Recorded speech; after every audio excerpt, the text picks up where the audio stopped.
தான் கேட்ட BMW car வாங்கி தரலன்னு சொல்லி தன்னோட உயிரை முடிச்சுக்கிட்டான் 21 வயசு பையன். இந்த சம்பவம் எங்க நடந்திருக்குன்னா, தெலுங்கானா மாநிலம் சித்திப்பேட்டுங்கிற ஊர்ல விவசாய குடும்பத்தை சேர்ந்த அந்த பையன் 10th வரைக்கும் மட்டுமே படிச்ச அந்த பையன் அதுல ஃபெயில் ஆனனால மேற்கொண்டு எந்த முயற்சியும் எடுக்காம வீட்டுல தான் இருந்திருக்கான். தன்னோட வாழ்க்கைய ஆடம்பரமா வாழ நினைச்ச அந்த பையன் தனக்கு BMW கார் வாங்கி தாங்கன்னு சொல்லி தொடர்ந்து கேட்டு வந்திருக்கான். எப்ப தம்பி, அந்த காரோட ஆரம்ப விலையே 45 லட்சம் ரூபா.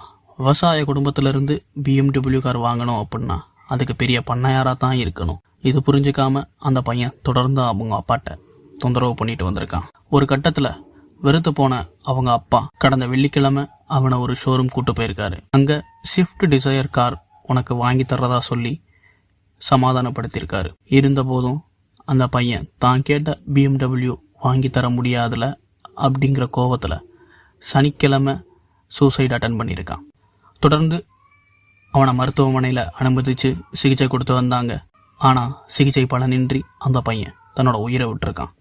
2 வீலருக்காக ஃபோனுக்காகன்னு சொல்லி அழுதுட்டு இருந்த பசங்க இன்னைக்கு மெல்ல மெல்ல வளர்ந்து எங்கே வந்து நிற்கிறாங்கன்னு பாருங்க. பிள்ளைங்களை வளர்க்கும் போதே தங்களோட நிலை தெரிஞ்சு எப்படி நம்ம முன்னேறணும், நம்மளால் என்ன முடியும்னு சொல்லி வளர்த்துருக்கலாம்.